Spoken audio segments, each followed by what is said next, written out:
수요예배에 오신 여러분들을 진심으로 주님의 이름으로 환영합니다.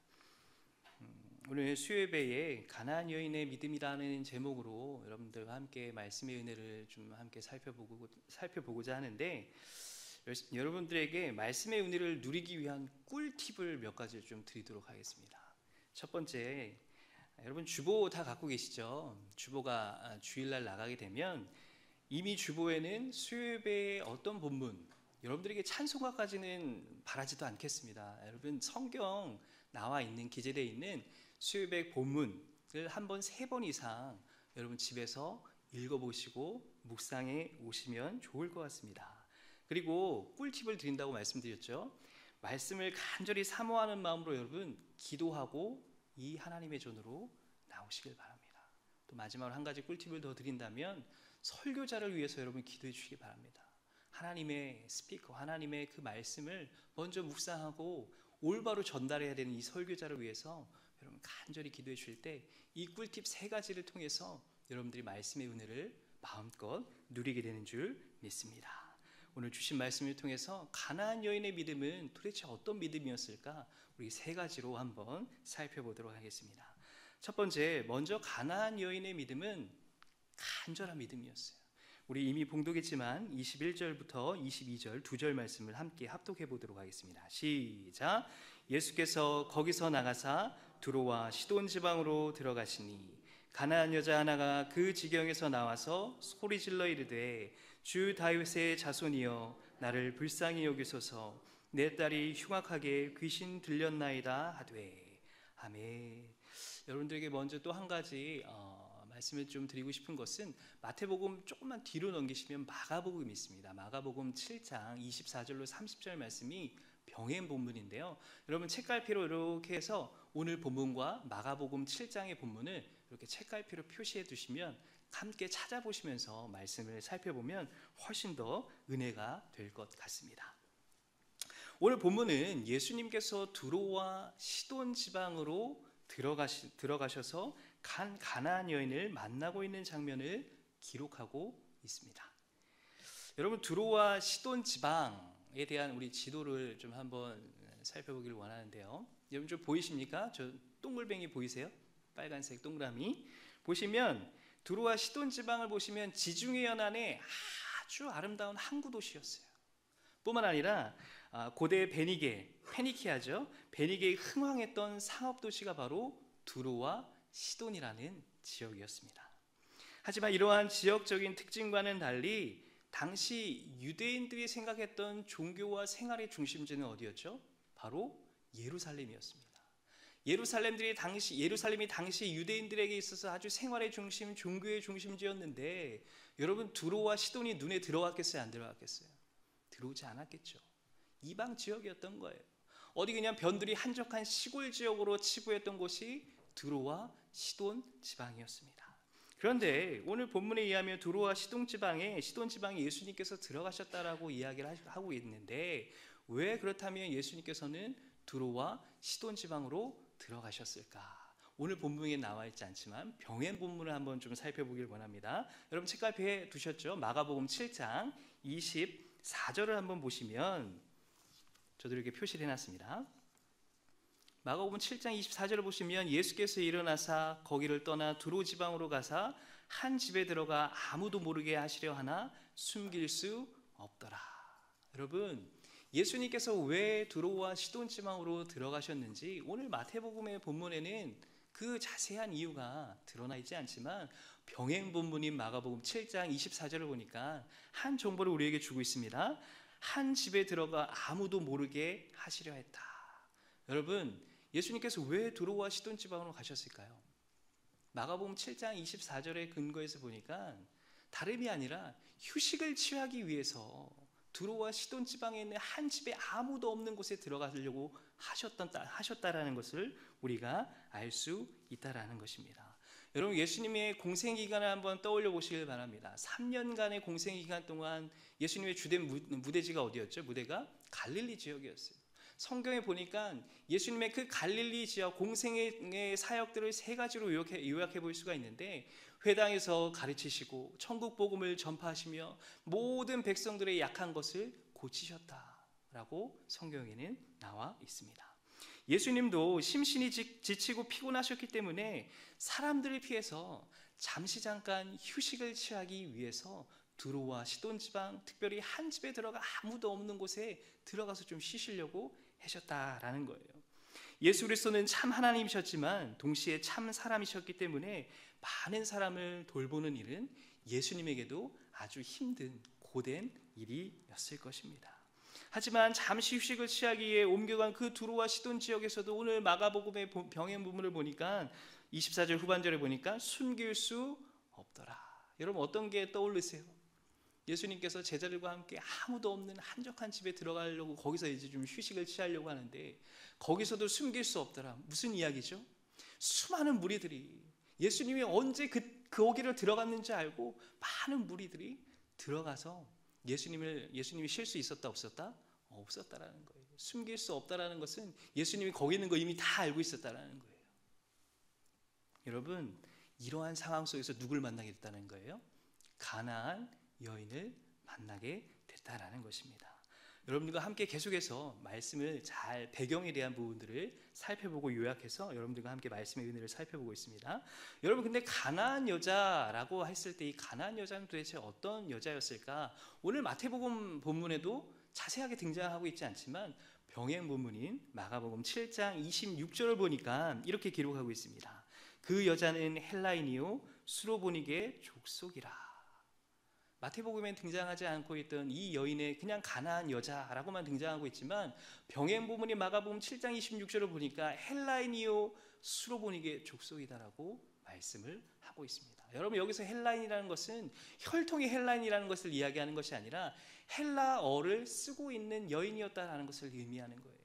또한 뿐만 아니라 수로보니게 족속이라는 것은 수리아와 베니게라는 합성어인데 이것은 무엇을 이야기하냐면 팔레스타인 북부 수리아에 사는 베니게 족속을 가리키는 거예요. 즉 다 이런 거 중요하지 않습니다. 이게 뭘 이야기하고 있냐면 이 가나안 여인이 이방 여인이었다는 걸 의미하는 거예요. 또한 뿐만 아니라 당시 유대인들은 이방인들을 경멸하여 마치 개로 취급할 정도로 아주 비천한 신분이 바로 이 가나안 여인이었다는 것을 오늘 말씀 우리에게 이야기하고 있다라는 것입니다. 여러분 이방 지역 출신과 이방인이라는 비천한 신분을 가지고 있었던 이 가나안 여인, 여러분 그녀에게도 자신의 힘으로는 도저히 해결할 수 없는 한 가지 큰 문제를 안고 있었으니 오늘 본문에 의하면 그녀가 가지고 있던 가장 큰 문제는 뭐였어요? 자신의 딸이 흉악하게 귀신이 들렸다라는 거예요. 도무지 아무런 방법, 모든 방법을 다 써봐도 도저히 내 딸이 그 흉악한 귀신으로부터 벗어날 수가 없는 안타까운 큰 문제를 가지고 있었다는 것을 오늘 본문을 통해서 살펴볼 수 있습니다. 여러분 이방 여인으로 자신의 비천한 신분 따위는 더 이상 이 가나안 여인에게 중요한 것이 아니었어요. 이 가나안 여인에게 중요한 것은 무엇이었죠?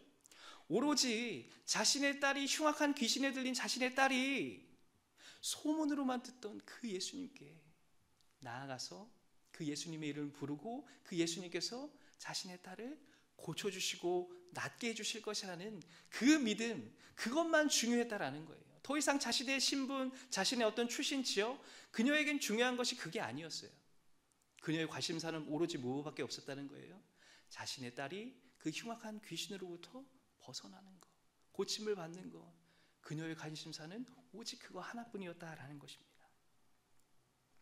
여러분 근데 어땠어요?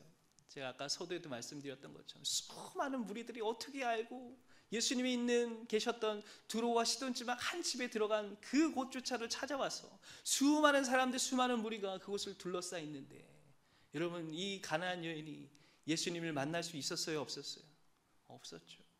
예수님을 간절히 만나고 싶은 그 바람을 오늘 말씀에서는 뭐라고 표현하고 있냐면 오늘 마태복음 15장 22절 말씀입니다. 가나안 여자 하나가 그 지경에서 나와서 소리질러 이르되, 여러분 어디서 알 수 있어요? 이 여인의 간절함은 소리질러 이르되. 여러분 단순히 오늘 저희가 읽고 있는 이 한글 성경에는 소리를 질렀다라고만 이렇게 번역이 되어 있지만 영어 성경을 보니까 crying out이라고 이야기를 하고 있습니다. 표현하고 있다라는 거예요. 여러분 좀 의미가 좀 다른 것 같아요. 단순히 그냥 샤우팅 소리 지르는 게 아니었어요. 여러분 crying out, 뭘 의미하는 것 같습니까? 울부짖었다는 거예요. 왜요? 그녀의 관심사는 오직 하나. 어떤 관심사였죠?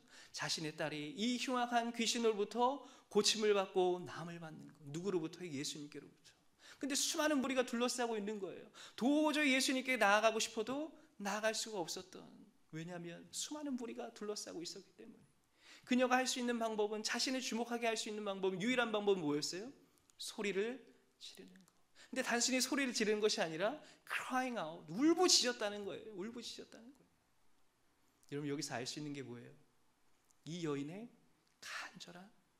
간절한 마음을 우리는 읽을 수 있다라는 것입니다. 여러분, 오늘날 저와 여러분도 마찬가지 아니겠습니까?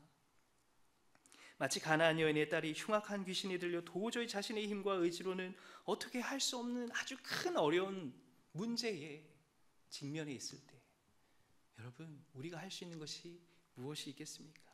도저히 내 힘으로 감당할 수 없고 아무리 그 분야의 전문가를 찾아가도 해결할 수 없어 답답하고 안타까운 그 문제에 봉착해 있을 때, 여러분, 그때마다 그 어려운 환난 속에서 여러분 어떻게 반응하고 어떤 행동을 취하고 계십니까? 내가 할 수 있는 것이 아무것도 없음을 깨닫고 누구도 나를 도와줄 수가 없다고 느낄 때, 그때 우리가 찾고 부르짖어야 할 대상이 누구라는 거예요? 바로 예수 그리스도밖에 없다라는 거예요. 여러분, 우리가 할 수 있는 게 뭐밖에 없다는 거예요? 소리 지르는 것밖에 없어요. 예수님, 내 힘으로는 도저히 할 수가 없습니다. 그냥 소리를 지르는 것이 아니라 간절한 바람과 마음을 담아서 마치 울부짖듯이 내가 해결할 수 없는 그 인생의 큰 문제 앞에, 시험 앞에, 어려움 앞에, 난관 앞에 예수님의 이름을 간절히 부르짖는 것, 그것이 내가 예수님께로부터 집중받을 수 있는, 조명받을 수 있는, 내가 여기 있다라는 것을 알릴 수 있는 유일한 방법 아니겠냐라는 것입니다. 여러분, 계속해서 이 여인의 상황을 보시기 바랍니다. 22절에 보니까 소리 질러 이럴 때 그 소리 질러서 뭐라고 이야기를 하냐면, 주 다윗의 자손이여 나를 불쌍히 여기소서. 주 다윗의 자손이여 나를 불쌍히 여기소서. 여러분, 하나님께 우리가 간절히 부르짖고 우리가 하나님 앞에 많은 것들을 부르짖고 아뢰는 것이 아니라 오직 이 한마디만 하면 된다라는 거예요. 주님, 나를 불쌍히 여기주시옵소서. 주님, 내가 여기 있습니다. 내 모든 상황과 문제와 어려움을 아시오니 주님, 나를 불쌍히 여겨 주시옵소서. 여러분, 우리가 수많은 것들을 하나님 앞에 아뢰야지만 하나님께서 들으시는 것으로 착각하지만 그렇지 않아요. 하나님은 이미 우리의 모든 상황과 내 힘으로 해결하려고 했지만 해결할 수 없었던 그 모든 문제를 이미 알고 계신다는 거예요. 오직 주님께서는 어떤 걸 원하셨다는 거예요? 나를 간절히 찾기를 원하셨다는 거예요. 내 힘으로 해결할 수 없을 때 오직 주님의 이름을 간절하게 부르짖고 우리가 주님 앞에 고백할 수밖에 없는 것은, 주님, 나를 불쌍히 여겨 주시옵소서. 여러분, 또 한 가지 우리가 생각해 봐야 될 것이 있죠. 여러분, 우리가 믿음이 언제 생길 것 같습니까? 우리 간절한 믿음이 언제 생길 것 같아요? 예수님의 인격적으로 만나는 그 경험이 언제 있을 것 같습니까? 그때는 바로 내 인생의 밑바닥을 경험할 때, 내 힘으로는 아무것도 할 수 없을 때, 여러분 예수님을 만났을 때를 잘 한번 떠올려 보세요. 내 상황이 평탄하고 아무런 문제가 없고 내 모든 상황들이 만사형통할 때 예수님을 만나셨습니까? 그러지 않으셨을 거예요. 아주 힘들고 어렵고 낙심되고 모든 가난한 상황 속에서 여러분 예수님을 부르짖을 때 예수님을 만날 수 있었던 것 아니겠습니까? 그때 간절한 믿음이 생기는 거 아니겠냐라는 거예요. 여러분, 베드로의 삶을 보세요. 밤새도록 수고하였지만 물고기를 잡습니까? 못 잡습니까? 한 마리도 못 잡은 거예요. 물고기 잡이에 있어서는 전문가였는데 어디에 내리면 물고기가 많이 잡힐 걸 알았음에도 불구하고, 알고 있었음에도 불구하고 수많은 경험을 통해서 한 마리도 못 잡은 거예요. 그런데 그의 가정의 인생의 어려운 순간, 전문가로서 어떻게 물고기를 한 마리로 잡을 수 없었던 그 어려운 현실 속에서 주님이 베드로를 만나주시고, 그때야 비로소 베드로가 주님 앞에 고백하는 거 아니겠습니까? 주여, 나는 죄인입니다. 여러분, 우리가 인생에서 예수님을 만날 때는 언제예요? 내 인생의 밑바닥을 경험하고 내 마음과 내 뜻대로 일이 해결되지 않을 때, 그때 하나님을 간절히 부르짖고 찾고 구할 때, 우리가 눈물 흘려가며 하나님의 이름을 부르고 찾을 때, 그때야 비로소 주님을 만나게 된다는 거예요. 간절한 믿음도요, 그럴 때 생긴다는 거예요. 오늘 마치 이 가나안 여인의 그 간절한 믿음과 같이 말입니다.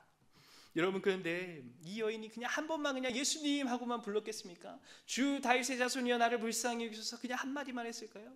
아니요, 한 번 부르고 두 번 부르고 계속해서 불렀던 거예요. 어떻게 우리가 그걸 알 수 있느냐? 23절 말씀에 보니까 예수는 한 말씀도 대답하지 아니하시니 제자들이 와서 청하여 말하되 그 여자가 우리 뒤에서 소리를 지르오니 그를 보내소서. 얼마나 귀찮게 했으면 예수님이 한마디도 대답을 하지 않으시니까 누가 나서는 거예요? 제자들이 나서는 거예요. 예수님, 예수님, 뒤에서 저 여자가 그렇게 소리를 지르는데 제발 좀 그 여자를 보내소서라고 제자들이 중재하기에 이르렀다라는 거예요. 그런데 여기서 보내소서라는 단어를 헬라어 원어로 보니까 아폴리손이라는 단어를 쓰고 있습니다. 이것은 고쳐주지 않고 쫓아내라는 의미가 아니라 빨리 고쳐서 돌려보내라는 의미예요. 즉, 이 여자가 한두 번 부르짖은 게 아니라 뒤에서 소리 고래고래 소리를 지르는 거예요. 간절한 마음을 가지고. 여러분, 예수님을 향한 이 가나안 여인의 울부짖음 속에서 우리가 발견할 수 있는 것이 한 가지가 있습니다. 그것은 그녀의 간절한 믿음이었어요. 세상에서의 온갖 방법을 다 써봐도 소용없어 고통스러워하고 있는 자신의 딸을 고칠 수 있는 유일하신 분은 오직 예수님밖에 없다라는 것, 그 간절한 믿음이 이 가나안 여인의 믿음이었다라는 겁니다. 여러분, 그렇다면 여러분들에게 묻고 싶습니다. 여러분, 믿음이란 무엇일까요? 간절한 믿음이 이 가나안 여인에게 있었다라고 했는데, 여러분, 믿음이 뭐예요? 히브리서, 우리가 믿음장으로 잘 알고 있는 히브리서 11장 1절 말씀에 뭐라고 기록하고 있죠? 믿음은 바라는 것들의 실상이요 보이지 않는 것들의 증거니. 여러분, 좀 어려운 것 같아요. 믿음은 바라는 것들의 실상이요 보이지 않는 것들의 증거래요. 선뜻 우리가 이해가 되지 않아요. 쉬운 성경을 보니까 이렇게 고백하고 있습니다. 믿음은 우리가 바라는 것들에 대해 확신하는 것입니다. 또한 보이지는 않지만 그것이 사실임을 아는 것입니다. 다시 읽어드립니다.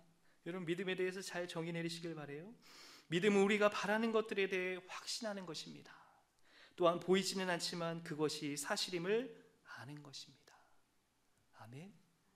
여러분, 그럼 이 히브리서 말씀에 근거한 이 가나안 여인의 간절한 믿음은 과연 무엇이었을까요? 예수님이라면, 적어도 내가 지금 간절히 부르짖고 있는 이 예수님이라면 내 그 흉악하게 귀신 들린 딸을 반드시 고쳐줄 수 있을 것이라는 확신이라는 거예요. 그것이 이 가나안 여인의 간절한 믿음이 아니었겠습니까?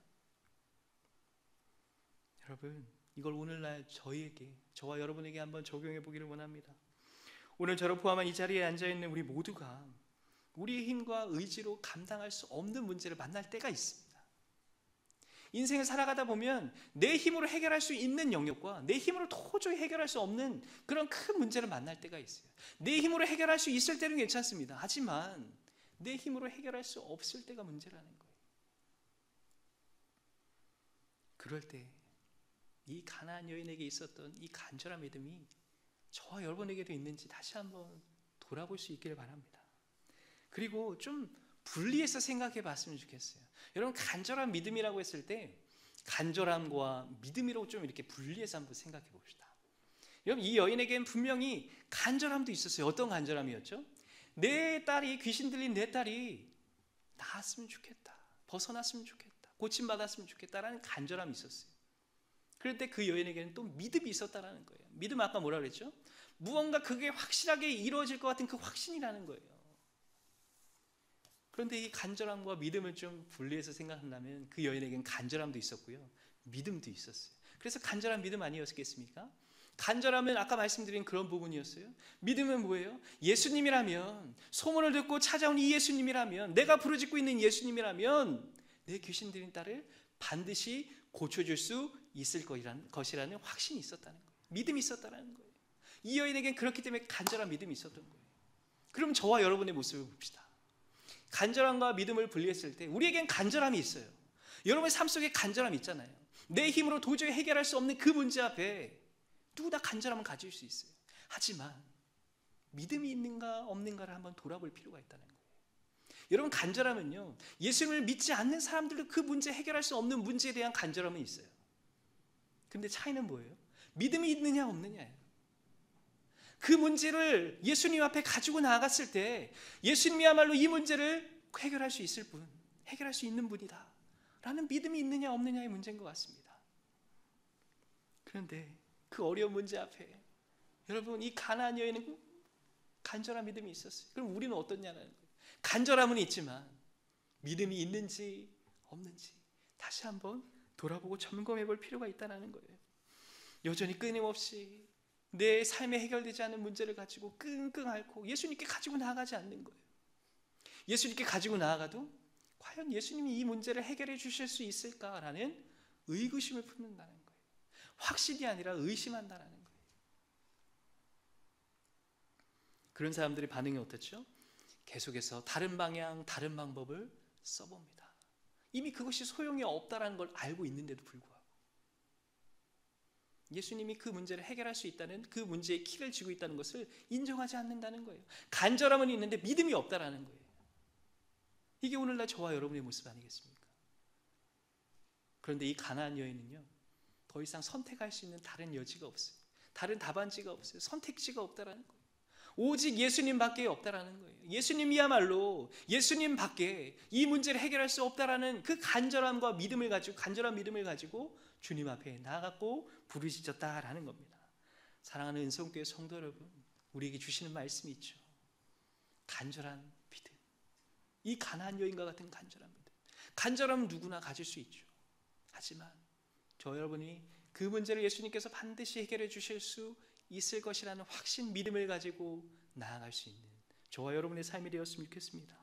여러분, 오직 그 문제는 주님께 가지고 나아갈 때, 간절함을 가지고 오직 그 문제를 주님만이 해결하실 수 있습니다라는 그 믿음을 가지고 나아갈 때, 우리의 방법으로 해결할 수 없지만 주님의 방법으로 그 어려운 문제가 은혜 가운데 해결되는 것을 경험하게 될 줄 믿습니다.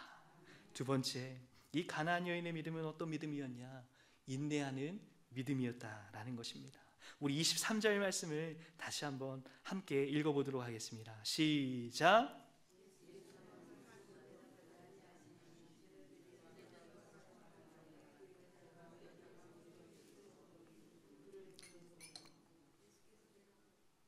아멘. 예.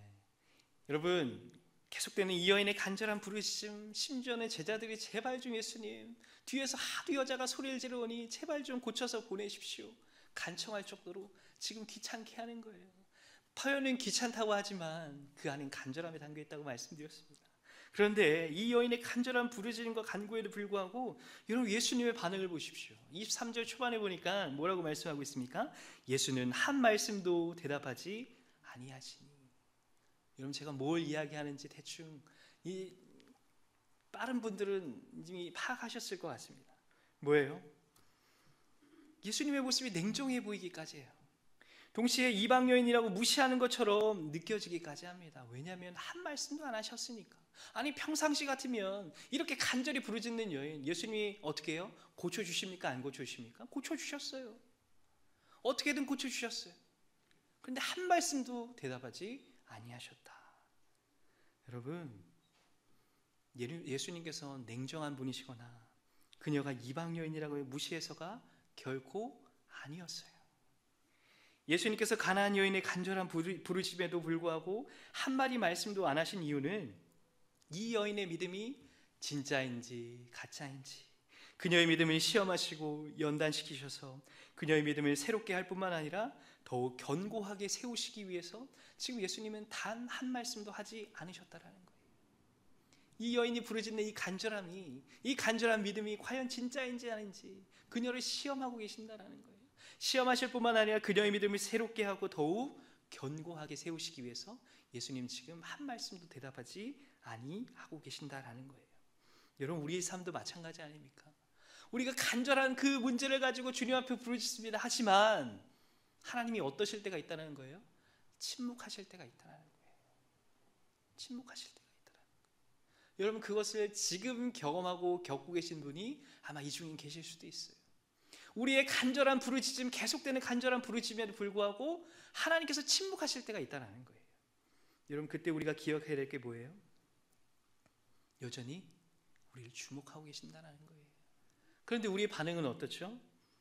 하나님이 정말 살아계시긴 하시는 것일까? 하나님이 정말 살아계신다면 왜 나의 간절한 간구에 응답하지 않으시는 걸까? 끊임없이 하나님의 존재를 의심하거나 때로는 존재 자체를 부정하면서 어떻게 하죠?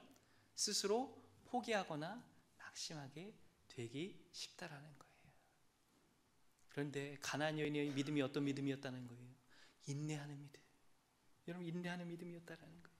여러분, 우리의 부르짖음을 하나님은 결코 외면하지 않으십니다. 여전히 그 부르짖음을 듣고 계세요. 이미 우리의 모든 상황을 알고 계세요. 그런데 문제는 뭐예요? 하나님께서 침묵하고 계신다라는 거예요. 여러분, 근데 우리의 믿음이 흔들릴 때를 잘 생각해 보세요. 그때가 곧 하나님께서 침묵하고 계실 때예요. 정말 하나님이 정말 내 기도를 들으시긴 하시는 걸까? 아니, 들으시는 분이라면 왜 내 그 간절한 부르짖음에 응답하지 않으시는 걸까? 내 믿음이 흔들릴 때가 곧 하나님께서 침묵하실 때와 일치한다는 거예요. 그런데 여러분, 기억하십시오. 그때에도 하나님은 우리의 부르짖음을 듣고 계십니다. 하나님을 향한 우리의 믿음이 진짜 믿음인지 아닌지 시험하시고 계실지도 모른다는 거예요. 오히려 그 믿음을 연단시키시고 그 믿음을 새롭고 더욱더 견고하게 세우시기 위해서, 더욱더 정금과 같이 연단시키기 위해서 지금 하나님은 침묵하고 계시는지 모릅니다. 여러분, 그때 우리에게 필요한 것이 무엇입니까? 바로 인내라는 거예요. 인내라는 것입니다. 여러분, 누가복음 18장에 보면 과부와 재판장의 비유가 등장을 하고 있습니다. 이 비유에는 하나님을 두려워하지 않고 사람을 무시하는 불의한 재판장과 한 과부가 등장을 합니다. 이 과부는 매일같이 그 불의한 재판장에게 찾아가서 자신의 원한을 제발 좀 해결하라고 간청합니다. 이 불의한 재판장은 매일같이 찾아오는 이 과부의 원한을 해결해 주지 않으면 자신이 어떻게 될 거라는 거 알고 있었어요?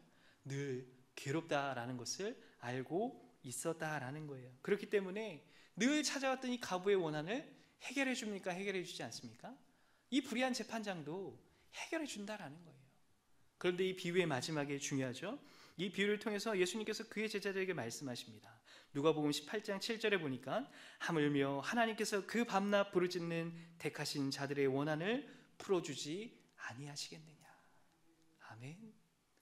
여러분, 불의한 재판장도 끊임없이 밤낮으로 찾아가는 그 과부의 원한을 해결해 주지 않으면 자신이 괴로울 것 같으니까 그 불의한 재판장도 그 과부의 원한을 해결해 줍니다. 하물며 그 택하신 자들을, 밤낮 부르짖는 그 택하신 자들을, 밤낮 부르짖는 사람들을, 그 성도들 하나님께서 외면하신다는 거 아니면 안 외면하신다는 거죠? 외면하지 않으신다는 거예요. 그 밤낮 부르짖는 택하신 자들의 원한을 풀어주지 아니하시겠느냐. 여러분, 중요한 게 뭐예요? 밤낮 끊임없이 인내함으로 하나님 앞에 그 문제를 가지고 나아가는 것, 인내하는 믿음, 인내가 우리 가운데 필요하다라는 거예요. 하나님께서는 비록 침묵하고 계시지만 우리는 끊임없이 인내를 붙들고 인내함을 가지고 그 문제를 가지고 주님 앞에 나아가야 된다라는 거예요. 그때 어떠한 것을 응답받게 되죠? 우리가 결론을 알고 있어요. 이 가나안 여인의 딸이 고침을 받게 되었다라는 겁니다. 여러분, 하지만 우리 현실은 문제 앞에 인내하며 하나님의 응답을 기다리는 것은 결코 쉬운 일이 아닙니다. 그럼에도 불구하고 하나님의 신실하심을 바라보고 하나님의 완전한 때를 신뢰하며 참고 기다리는 그 인내하는 믿음을 통해서 하나님은 종국에는 응답하신다라는 거예요. 결국에는 우리의 밤낮 그 부르짖는 그 인내하는 믿음을 보시고 하나님께서는 응답하시는 줄 믿으시길 바랍니다. 여러분, 여기에 하나님의 섭리가 있다는 거예요.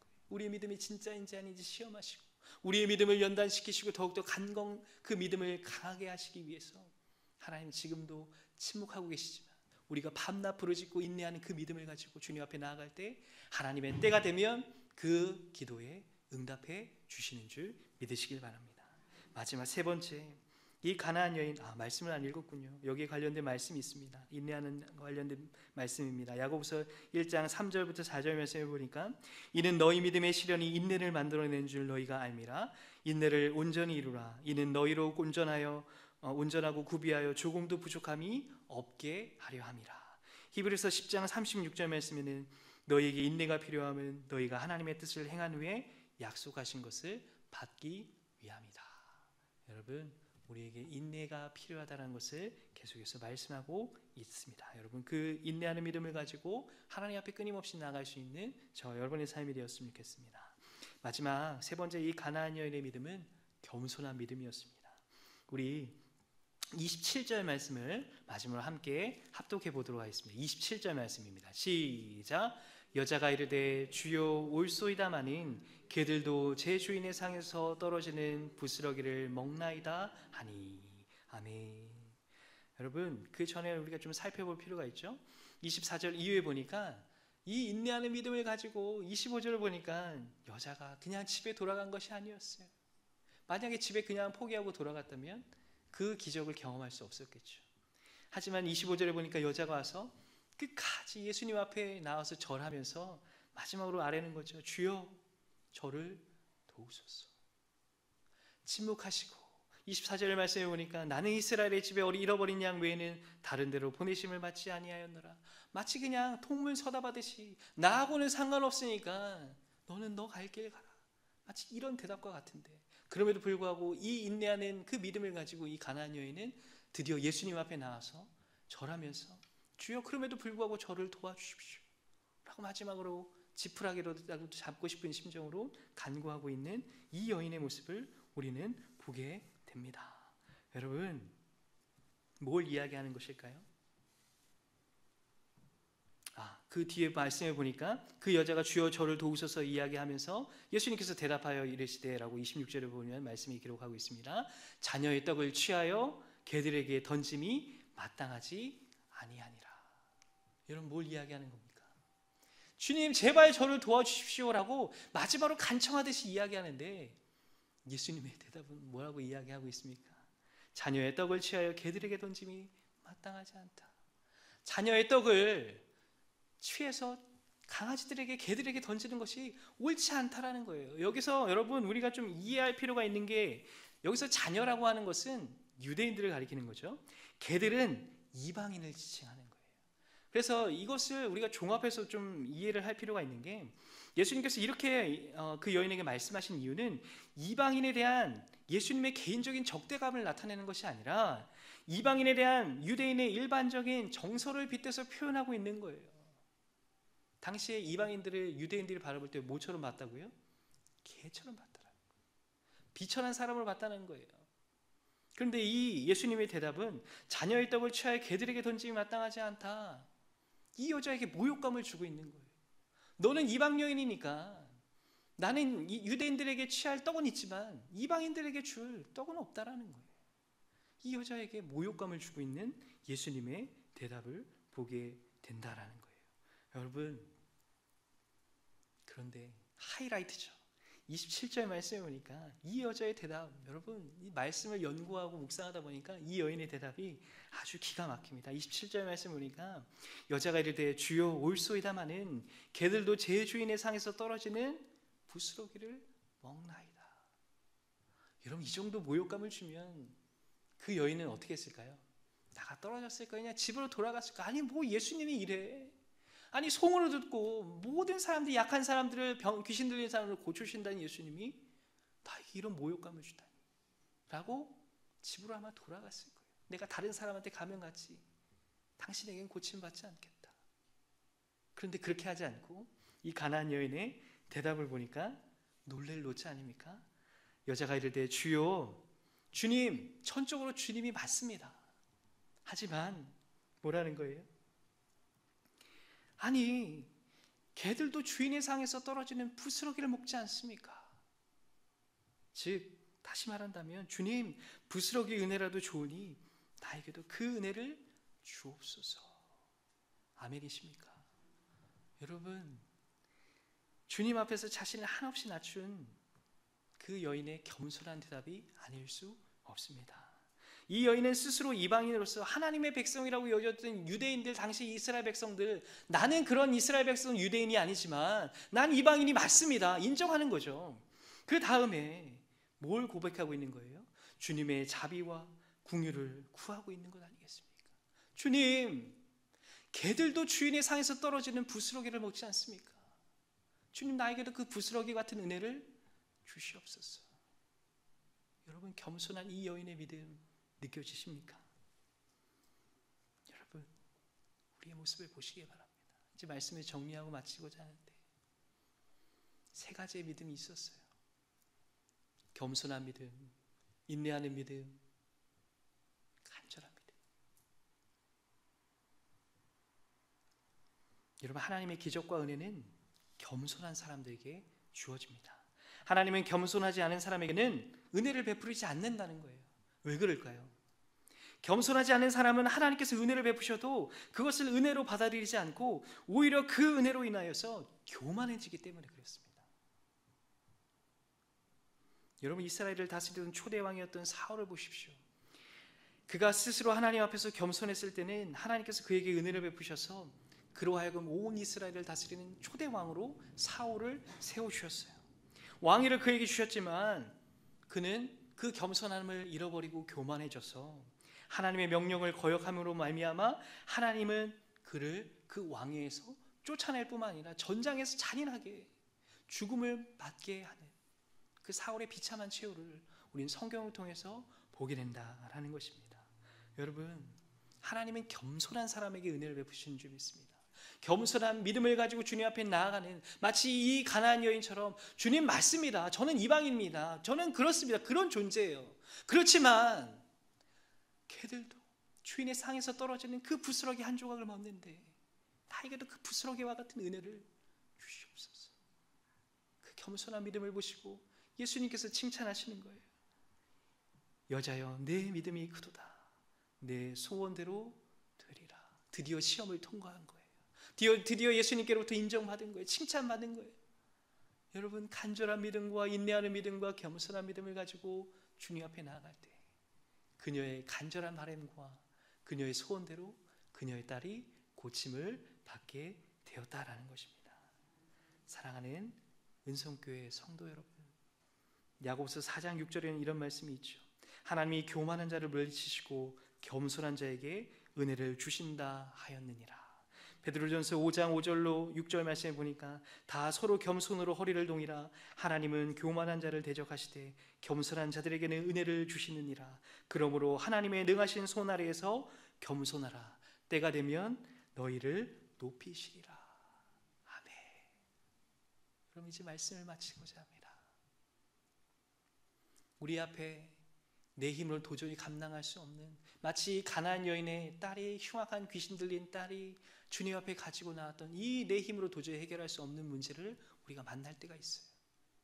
그때 우리가 가져야 될 것은 이 가나안 여인의 믿음이었어요. 간절한 믿음. 간절함과 믿음을 분리하는 것이 아니라 간절함과 믿음이 같이 있어야 되는 거예요. 또한 이 간절한 믿음이 전제된 인내하는 믿음과 그 겸손한 믿음을 통해서 이 가나안 여인이 어떻게 주님께로부터 응답을 받았는지를 여러분 잘 한번 보시고, 우리도 그런 문제를 만날 때마다 이 가나안 여인의 믿음을 벗삼아서 주님 앞에 끊임없이 간구하고 겸손한 믿음으로 무장해서 하나님의 방법으로 응답을 받는 저와 여러분의 귀하고 복된 삶이 될 수 있기를 간절히 축원합니다. 아멘. 잠시 기도하도록 하겠습니다. 하나님, 감사합니다.